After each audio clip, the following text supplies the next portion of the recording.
Hi everyone, welcome to your channel I learn. आज हम chapter 4 के लैंग्वेज के क्वेश्चन आंसर्स करने वाले हैं। अगर आपने इसके पिछले पार्ट का वीडियो नहीं देखा है तो टॉप राइट कॉर्नर पे इसका लिंक है, उसे क्लिक करें और जरूर देखें। बिफोर वी स्टार्ट, अगर आपने हमारे चैनल को सब्सक्राइब नहीं किया है तो प्लीज सब्सक्राइब और हमें सपोर्ट करें। Also press the bell icon. Look at the following words: headmistress, long awaited, homework, notebook, stiff-backed, outbursts. These words are called compound words. They are made up of two or more words. Compound words can be nouns like headmistress, homework, notebook, outbursts. Adjectives like long-awaited, stiff-backed, or verbs sleepwalk, babysit. तो आपको यहाँ पे इन words को देखना है। इसमें जैसे कि हेडमिस्ट्रेस हुआ, तो हेडमिस्ट्रेस को अगर आप देखोगे तो इट सीम्स कि ये एक दो वर्ड से मिलके बना है। तो head is one word and mistress is another word. Headmistress का मतलब होता है that is basically the highest level पे जो टीचर है। तो that is basically like your principal और बेसिकली योर टीचर जो बाकी टीचर्स को मे बी मैनेज करते हैं। तो head mistress is basically made up of two words, head denoting the top, mistress is basically the mistress. Similarly अगर आप देखेंगे लॉन्ग अवेटेड, तो लॉन्ग वर्ड हो गया दैट इज लंबा, अवेटेड यानी जिसका आप वेट करें। सो लॉन्ग अवेटेड का मतलब हो गया कि जिसकी आप बहुत टाइम से काम ना कर रहे हैं, वेट कर रहे हैं। Homework, so it's made up of two words, home and work. तो ऐसा काम जो आप घर पे करते हैं इसलिए वो होमवर्क हो गया। तो इस तरह से आप नोटिस करेंगे कि ये कंपाउंड वर्ड्स दो वर्ड्स से बने हुए होते हैं, उनका अपना एक मीनिंग होता है bye compounding the words.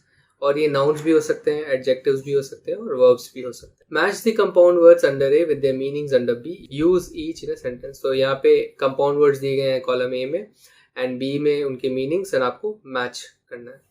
So heart breaking यानी जो बेसिकली बहुत ज्यादा आपको दुख दे, आपका दिल तोड़ दे, so that's called heart breaking. Something that is producing great sadness, तो ये हो गया हार्ट ब्रेकिंग। होमसिक होना यानी आपको घर की बहुत याद आना। सो इसका मतलब यहाँ पे हो जाएगा missing home and family very much. Blockhead का मतलब, सो ब्लॉकहेड बेसिकली इंडिया में इतना यूज नहीं करते हैं, ये mostly England and those areas में बहुत यूज किया जाता है। ब्लॉकहेड का मतलब होता है stupid, so an informal word which means a very stupid person, so that is blockhead. Law abiding यानी जो लॉ को अबाइड करते हैं, so obeying and respecting the law. In fact, let's do a little bit more here. So यहाँ पे for example अगर हम देखें, heartbreaking is an adjective. So हम adjectives को A से denote कर लेते हैं। Homesick, so I feel homesick or I am homesick. This is again, so homesick is adjective again. Blockhead आप किसी को stupid बोलने के लिए blockhead use कर रहे हैं word, so this is again an adjective. It's a law abiding person, again an adjective. Now overdo, to overdo something का मतलब क्या है? Do something to an excessive degree, बहुत ज़्यादा excessive way में किसी चीज़ को करना, that's called overdoing. So यहाँ पे this is fifth, and overdo क्या हो जाएगा? एक verb. Daydream, think about pleasant things, forgetting about the present, so that's called daydreaming. आपके आसपास क्या चल रहा है उसको भूल के अगर आप एक काल्पनिक दुनिया में और अच्छी चीज़ें सोचने लगते हैं, that's called daydreaming. So this is again a verb. Breakdown, so breakdown is a noun. Breakdown का मतलब क्या होता है? An occasion when vehicles या machine stop working. So अगर vehicles और machine काम करना बंद कर देते हैं, कुछ fault आया था उनमें, तो उनको breakdown कहते हैं, उस चीज़ को breakdown कहते हैं। In fact, अगर आप for example you are exhausted mentally भी, for example अगर आपसे you cannot tolerate anything, आप mentally exhausted हो गए हैं and you just flip out, आप पगला जाते हैं, that's called mental breakdown. तो even आप एक word का use करते हैं to define कि हाँ it is a mental breakdown. Output is again a noun. इसका मतलब क्या है? Something that is produced by a person, machine or organization. कोई भी चीज का जो रिजल्ट अगर कोई पर्सन दे रहा है उसका क्या आउटपुट है, what has he given, machine का क्या आउटपुट है, या कोई ऑर्गेनाइजेशन का जैसे कंपनी का क्या आउटपुट है। Phrasal verbs. A phrasal verb is a verb followed by a preposition or an adverb. Its meaning is often different from the meanings of its parts. Compare the meanings of the verbs get on and run away in A and B below. You can easily guess the meanings in A, but in B they have special meanings.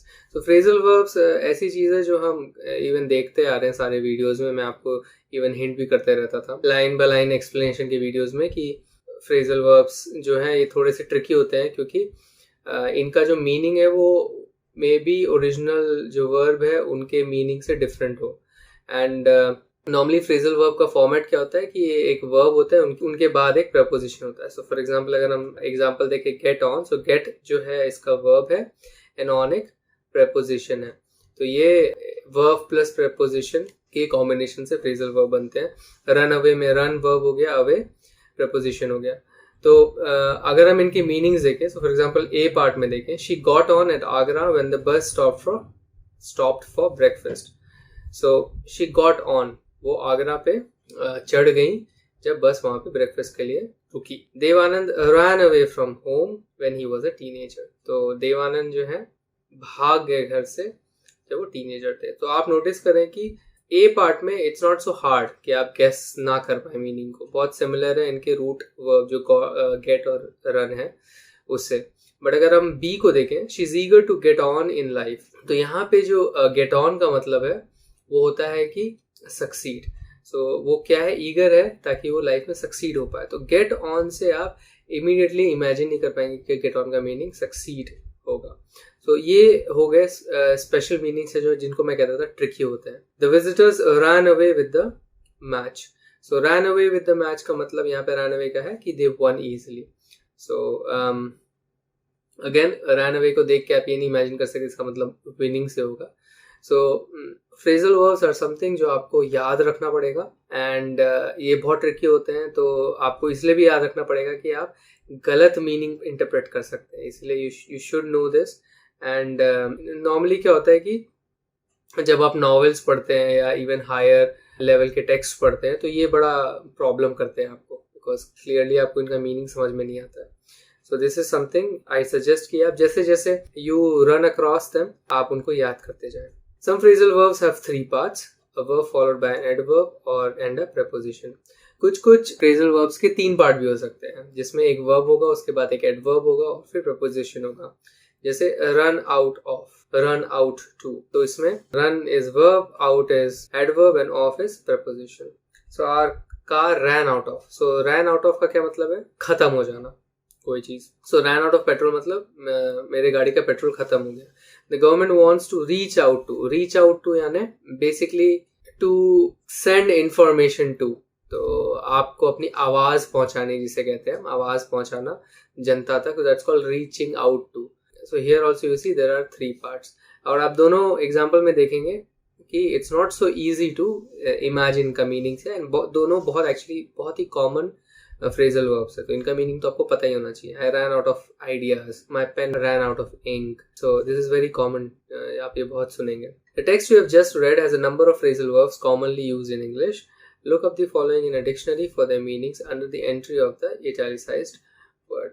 तो यहाँ पे क्या बताया जा रहा है कि इस टेक्स्ट में बहुत सारे ऐसे फ्रेजल वर्ब्स जो कॉमनली यूज होते हैं इंग्लिश में वो दिए गए हैं. आपको इनको डिक्शनरी में ढूंढना है, and this is where the trick है. इसको आप इनको कहाँ ढूंढेंगे. ऑफ कोर्स ये जो एक्सरसाइज है ये थोड़ी आउटडेटेड लगती है मुझे, बिकॉज अब आप सब लोग स्पेशली आफ्टर कोविड तो you are using let's say online tools. आपके पास लैपटॉप या मोबाइल है तो आप जस्ट गूगल पे डालते हैं and you get the meaning. But let's say अगर हम एज ओल्ड मेथड से जाएं जहां हम डिक्शनरी खोल के ढूंढते थे, तो हम कैसे ढूंढते थे, जो भी वर्ब होता था. जैसे for example run out of को अगर मुझे ढूंढना होगा तो मैं रन के एंट्री के अंदर ढूंढूंगा. तो सिमिलरली आपको यहाँ पे वो हिंट दिया जा रहा है कि जैसे इटैलिसाइज्ड जो भी वर्ड्स हैं यहाँ पे उनके एंट्री में आपको इनको ढूंढना है. तो फॉर एग्जाम्पल प्लंज राइट इन जो है आपको प्लंज के अंदर मिलेगा. केप्ट बैक जो आपको केप्ट के कीप के अंदर मिलेगा. सो फॉर एग्जांपल यहाँ पे आपको ये भी देखना है कि जैसे केप्ट है तो ये जो है आपको कीप वर्ब से है बना है, तो वहां पे आप देखेंगे रैम्बल गेट. नाउ अगर हम इनके मीनिंग देखें तो प्लंज इन को आपका मीनिंग मिलेगा do drive straight in the topic while speaking और राइटिंग. सो डायरेक्टली किसी टॉपिक पे जंप करना, it's called plunging in. Kept back यानी किसी को होल्ड बैक करना, रोक के रखना. टू नॉट प्रमोट समवन और टू कीप समवन इंडोर्स. तो किसी को एक जगह पे रखना, प्रमोट नहीं करना, तो that's called with respect to success. And keep someone indoors यानी घर के अंदर रखे रहना, that's called keeping back. Ramble on to go on speaking और राइटिंग एमलेसली और इनडेफिनिट. तो एमलेसली विदाउट एनी एम, बस बोलते जाना या लिखते जाना, उसको ramble on. Without any let's say aim कि मुझे कहाँ खत्म करना है, बोलते जाना या लिखते जाना, उसको हम कहते हैं to go on speaking or writing aimlessly and indefinitely without any indication कि वो चीज़ कब खत्म होने वाली है. To get along with, to be on good terms with someone, किसी से get along करना यानी किसी से अच्छे terms में होना, जिसे कहते हैं बनना मेरी से बनती है, so that's called getting along. Now find the sentences in the lesson that have the phrasal verbs given below, match them with their meanings. You have already found out the meanings of some of them. Are their meanings the same as that of their parts? Note that the two parts of the phrasal verb may occur separated in the text. So now आपको वो sentences ढूंढने हैं text के जिनमें ये particular phrasal verbs use किए गए हैं. इससे आपको ये पता चलेगा कि इन phrasal verbs का usage कैसे होता है because of your own textbook itself. तो ये मैं exercise तो आपके ऊपर छोड़ता हूँ. You just find them and तो आपको एक idea भी लगेगा कि कैसे यूज किया जाता है इनको. एट द सेम टाइम आपको एक गेस करने का मौका भी मिलेगा कि इनका मीनिंग क्या होता है. And when you do that तो आप यहाँ पे पता कर सकते हैं कि इनका मीनिंग क्या होगा. सो प्लंज इन, कुछ तो हमने देखा भी था कि इनकी मीनिंग क्या थे, जैसे प्लंज इन हुआ. एंड यहाँ पे कहा जा रहा है कि क्या जो मीनिंग है उनके पार्ट्स का, क्या इस फ्रेजल वर्ब का मीनिंग उनके पार्ट, जो इंडिविजुअल पार्ट्स उनकी मीनिंग से मैच करता है कि नहीं. सो for example run away from home, घर से भाग जाना था, even though it's a phrasal verb but उसका मीनिंग रन से बहुत सिमिलर है. But run away with the match is not भाग जाना, इट्स विनिंग द मैच. तो आपने देखा था उसका मीनिंग बहुत ही डिफरेंट था. तो सिमिलरली आपको ये भी आइडेंटिफाई करना है यहाँ पे. सो और ये चीज़ आपको भी ध्यान रखनी है कि कभी कभी क्या होता है कि जो फ्रेजल वर्ब्स हैं जिसमें एक वर्ब, एडवर्ब, प्रेपोजिशन या वर्ब या प्रेपोजिशन है, उनके बीच में कुछ और वर्ड्स भी हो सकते हैं. सो फॉर एग्जांपल प्लंज इन की जगह प्लंज राइट इन हो सकता है. सो दैट मीन्स वो सेपरेटेड भी हो सकते हैं. इवन दो एक फ्रेजल वर्ब है उनके बीच में कुछ वर्ड्स हो सकते हैं, सो वो सेपरेटेड से दिखेंगे. सो प्लंज इन का क्या मतलब है ये हमने देखा था. Go straight to topic. Kept back यानी प्रमोट नहीं किया करना किसी को, होल्ड बैक करना. मूव अप यानी प्रमोट करना, that is to go to next grade. Ramble on यानी स्पीक और राइट विदाउट फोकस या एमलेसली, मतलब विदाउट फोकस होता है तो लिखते जाना विदाउट किसी एम या फोकस के. रैम्बल ऑन हो गया. गेट अलॉन्ग यानी किसी के साथ अच्छी रिलेशनशिप होना, किसी से बनना, that's called get along. Calm down यानी किसी को शांत करना, so make them remain quite. Stay in यानी टू स्टे इनडोर्स, घर के अंदर रहना. मेकअप करना यानी कॉम्पनसेट करना, किसी चीज की भरपाई करना, that's called makeup. hand in यानी submit करना, give an assignment, submit an assignment, so that's called hand in. Moving on, idioms are a group of words with a fixed order and a particular meaning different from the meanings of each of their words put together. So idioms किसे कहते हैं? group of words कहते हैं जिनका एक fixed order होता है, उनका एक particular meaning भी होता है different from the meaning of each of their words. और उनका meaning एकदम different होता है उनके जो words जो है साथ में जो रखे जाते हैं. For example, इसका मतलब क्या हुआ कि उन words को साथ में आपने रखा एंड एक सेंटेंस बना एंड उससे जो आपकी मीनिंग आ रही है, लिटरल मीनिंग हम जिसे कहते हैं, उससे डिफरेंट मीनिंग होती है इडियम्स की. ये मुहावरों की तरह होते हैं. जैसे हम हिंदी में कहते हैं 9-2-11 होना, तो 9-2-11 होना का मतलब होता है कि भाग जाना. सो उनका लिटरल मीनिंग हम नहीं लेते, उसका एक स्पेशल मीनिंग होता है. Phrasal verbs can also be idioms. They are said to be idiomatic when their meaning is unpredictable. Phrasal verbs भी इडियोमैटिक हो सकते हैं जब उनके मीनिंग अनप्रेडिक्टेबल हो जाते हैं. For example, do you know what it means to meet one's match? Meet one's match का मीनिंग क्या हो सकता है? It means to meet someone who is as good as oneself. तो इसका मतलब होता है कि आप किसी से मिले जो आपके जितना ही अच्छा है, तो मीटिंग योर मैच और इवन बेटर, और या तो आपसे अच्छा भी हो सकता है स्किल या क्वालिटी में. Now do you know what it means to let the cat off the bag? Can you guess? तो क्या आप गेस कर सकते हैं कि let the cat out of the bag, बिल्ली को बैग से बाहर निकालना, इसका लिटरल मीनिंग हुआ. इसका एक्चुअल मीनिंग क्या है? क्या आप गेस कर सकते हैं? इसका मीनिंग होता है रिवील अ सीक्रेट केयरलेसली और बाय मिस्टेक. तो किसी सीक्रेट को अगर आप रिवील कर देते हैं तो हम उसको इन जनरल फ्रेज में कहते हैं, इडियम में कहते हैं, the cat is out of the bag. To let the cat out of the bag मतलब you have revealed a secret. या तो आप जानबूझ के किया आपने, या तो गलती से हो गया. Here are few sentences from the text which have idiomatic expressions. Can you say what each means? तो यहाँ पे कुछ सेंटेंसेस है टेक्स्ट में से जिनके इडियोमैटिक एक्सप्रेशंस हैं. क्या आप बता सकते हैं कि ये इनका मीनिंग क्या है? You might want to consult a dictionary first. आप डिक्शनरी को कंसल्ट कर सकते हैं. एज आई सेड, थोड़ा सा आउटडेटेड लगता है मुझे ये कॉन्सेप्ट अब, बट स्टिल अगर आप डिक्शनरी यूज करना चाहते हैं तो आपको चूज करना पड़ेगा आप किस वर्ड के अंदर देखेंगे. So for example quaking in its boots, शायद आपको क्वेक के अंदर मिले. So our entire class is quaking in the boots. इसका मतलब क्या है? To shake with fear or nervousness. तो fear और nervousness से कपकपाना, that's called quaking in its boots. Until then we keep telling each other not to lose heart.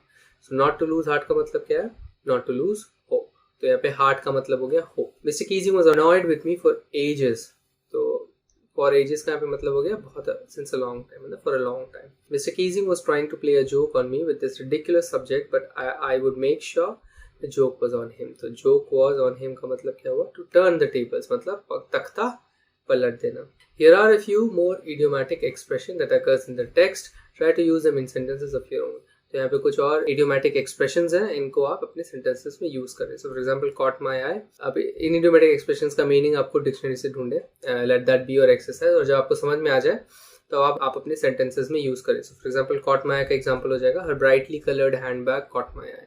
Caught my eye का मतलब होता है कि मेरा attention grab करना, grab my attention. तो उसका brightly colored handbag grab my attention. He had enough. He had enough of the inhuman treatment. He had enough का मतलब होता है कि हद से बाहर हो जाना. Laugh ourselves silly. Hearing John's joke, I laughed myself silly. Yeah, we laughed ourselves silly यहाँ पे हो सकता है. Can't bring myself to. I can't bring myself to believe. से यहाँ पे to आएगा. I can't bring myself to believe that the World Trade Centers are reduced to rubble. तो मैं I can't bring myself यानी I can't make myself believe कि World Trade Centers जो हैं अब मलबा बन चुके हैं. Reduced to rubble यानी destroy हो गए, rubble बन चुके हैं. Do you know how to use a dictionary to find out the meanings of idiomatic expressions? Take for example the expression caught my eye in the story. Where, under which word would you look for it in the dictionary? Look for it under the first word. But if the first word is a grammatical word like the, for, etc., then take the next word. So यहाँ पे क्या कहा जा रहा है exactly जो हम discuss कर चुके हैं कि caught my eye को आप कहाँ पे dictionary में meaning ढूंढेंगे. तो आप नॉर्मली फर्स्ट वर्ड को आप देखेंगे तो यहाँ पे कॉट है, सो ऑफ कोर्स कॉट का आप कैच देखेंगे because that's a present form. Dictionary में हमेशा प्रेजेंट फॉर्म में इंडेक्सिंग होती है, तो आप कैच में ढूंढेंगे. बट इन केस अगर पहला वर्ड इटसेल्फ अगर कोई ग्रामेटिकल वर्ड है, ग्रामेटिकल वर्ड का मतलब फॉर एग्जांपल प्रपोजिशन हुआ या आर्टिकल्स हो गए लाइक ए, द, फॉर, तो इस तरह के अगर वर्ड्स हैं या सिंस, इस तरह के अगर वर्ड्स हैं तो उनमें ना ढूंढ के आप सेकेंड ऐसा वर्ड ढूंढेंगे जिसमें आपको डिक्शनरी के अंदर मिलेगा. तो this is just like how to find the meaning. For example अगर आप कुछ पढ़ रहे हैं ना, आपको ढूंढना है उसका मीनिंग, तो आप कैसे ढूंढें. You have read the expression not to lose heart in this text. Now find out meanings of the following expressions using the word heart. Use each of them in a sentence of your own. तो यहाँ पे expression था not to lose heart, उसका meaning हमने देखा था not to lose hope. But अब आपको यहाँ पे heart से बने हुए ऐसे और idiomatic expressions हैं. Now इनका मीनिंग आपको ढूंढना और खुद एक सेंटेंसेस में यूज करना है. सो यहाँ पे मैंने आपके लिए मीनिंग डाल दिया है, आपको खुद एक्सप्रेशंस का इस्तेमाल करना है अपने सेंटेंसेस में. सो ब्रेक समबडीज हार्ट मतलब to upset someone deeply. Close और डियर टू हार्ट यानी someone that is close to you. From the bottom of your heart यानी genuinely feeling something. Have a heart यानी to show pity. Have a heart of stone का मतलब है not to have feeling for someone. Your heart goes out to somebody का मतलब है to feel sympathy for someone. Now fifth part में एक interesting topic है कॉन्ट्रैक्टेड फॉर्म्स. कॉन्ट्रैक्टेड फॉर्म्स क्या होते हैं? वो शॉर्ट फॉर्म्स होते हैं. Something like you use with in apostrophe like can't. So can't जो है शॉर्ट है कैनॉट का. इनको हम कॉन्ट्रैक्टेड फॉर्म्स कहते हैं बिकॉज हम इनको कॉन्ट्रैक्ट छोटा करके लिखते हैं. तो आई अपॉस्ट्रोफी डी का मतलब हो जाएगा I would, I had. In fact इसका मतलब आई शुड भी हो सकता है. शीज, तो शी अपॉस्ट्रोफी एस का मतलब हो जाएगा शी इज. तो यहाँ पे आपको फर्स्ट पार्ट में कॉन्ट्रैक्टेड फॉर्म्स जितने भी इस टेक्स्ट में दिए गए हैं वो लिखना है. तो इस टेक्स्ट में आपके जितने भी कॉन्ट्रैक्टेड फॉर्म्स है उनको आपको लिखना है एंड उनको आपको एक्सपैंड करना है. एंड सेकेंड पार्ट में we have seen that some contracted forms can stand for two different full forms. तो आप कुछ कॉन्ट्रैक्टेड फॉर्म्स उनके दो एक्सपैंडेड फॉर्म्स हो सकते हैं, जैसे आई अपॉस्ट्रोफी डी का हो सकता है आई हैड और आई वुड और आई शुड. तो वो भी आपको ढूंढने हैं और आपको बताना है कि क्या क्या फॉर्म्स हैं उनके डिफरेंट. सो ये है list. For example I apostrophe v I have, doesn't का डज नॉट, वोंट का will not, I apostrophe m I am and so on. And of course ये बहुत इजी है एंड आप इनको यूज भी करते आ रहे हैं. ऑफ कोर्स जहाँ जहाँ मैंने लेट्स से थोड़ी गलतियाँ देखी हैं बच्चों की, वो ये है कि हुल जो इस तरह से हम लिखते हैं that is who will. And your में बहुत ज़्यादा गलती देखी है मैंने in fact. So for example when I say you're welcome, तो मैंने बहुत लोगों को इस तरह से you're welcome लिखते हुए देखा है, and this is wrong. So it should be your जो हम लिखते हैं that is nothing but even जो हम बोलते हैं हम बहुत ही you are welcome हम कहते हैं you're welcome. So your जो हम बोलते हैं that is you apostrophe r, that's a contracted form. मैंने ये बहुत बड़ा लेट्स से मिस्टेक करते हैं बच्चे जो अब your लिख देते हैं. इसका इस सेंटेंस का कोई सेंस नहीं बनता है. योर वेलकम का मतलब यू आर वेलकम, तो इसलिए आपको ये हमेशा ध्यान रखना. सो लेट्स से कि इस पर्टिकुलर एक्सरसाइज से अब आप ये गलती नहीं करेंगे. एंड अनदर जो मैंने देखा है वो है इट्स से रिलेटेड. सो इट्स के दो वे में हम इट्स बोलते हैं लेकिन लिखते अलग अलग तरीके हैं. So like this. सो ये जो है ये पोजेशन को डिनोट करता है, लाइक हिज, हर्स, इट्स. और इट्स जो अपोस्ट्रोफी के साथ है वो है इट इज. एंड ये कंफ्यूजिंग इसलिए भी है, जैसे मैं बोलता हूँ जॉन्स बुक, तो यहाँ पे अपोस्ट्रोफी एस का हम इस्तेमाल पोजेशन को दिखाने के लिए करते हैं कि जॉन की बुक. तो इट अपोस्ट्रोफी एस, तो हमें ऐसा लगता है कि इट जिसके लिए भी यूज किया जा रहा है उसके पोजेशन के लिए होगा, बट ऐसा नहीं है. तो ये इंग्लिश लैंग्वेज की कुछ ऐसे चीजें जो आपको कंफ्यूज कर सकती हैं. इट्स को आपको हिज, हर्स, योर्स इनसे कंपेयर करना अपने हेड में, एंड इट्स को आपको किससे कंपेयर करना, दैट्स, whose अपने हेड में इससे कंपेयर करना है. तो आपको समझ में आ जाएगा इट्स अपोस्ट्रोफी एस का मतलब होगा इट इज, एंड जो आई टी एस है वो पोजेशन के लिए यूज किया जा रहा है. नाउ इनमें से कौन से ऐसे हैं जो जिनके मल्टीपल मीनिंग हो सकते हैं. सो आई अपोस्ट्रोफी डी जिसका मीनिंग हो सकता है I would, I had, I should. He apostrophe D का हो सकता है he had, he would, he should. Thanks for watching this video. अगर वीडियो आपको पसंद आए तो इस वीडियो को एक लाइक दीजिए, अपने कमेंट्स और फीडबैक्स कमेंट सेक्शन में लिखिए, और हमारे चैनल को सब्सक्राइब कीजिए. आप हमारे चैनल को सब्सक्राइब इस गोल लोगो पे क्लिक करके सब्सक्राइब बटन दबा के कर सकते हैं. इस बेल आइकन को भी प्रेस करना ना भूलें ताकि हमारे सारे वीडियोस की नोटिफिकेशंस आप तक जल्द से जल्द पहुंचे. इस चैप्टर के अगले वीडियो के लिए स्टे ट्यून्ड. Bye bye.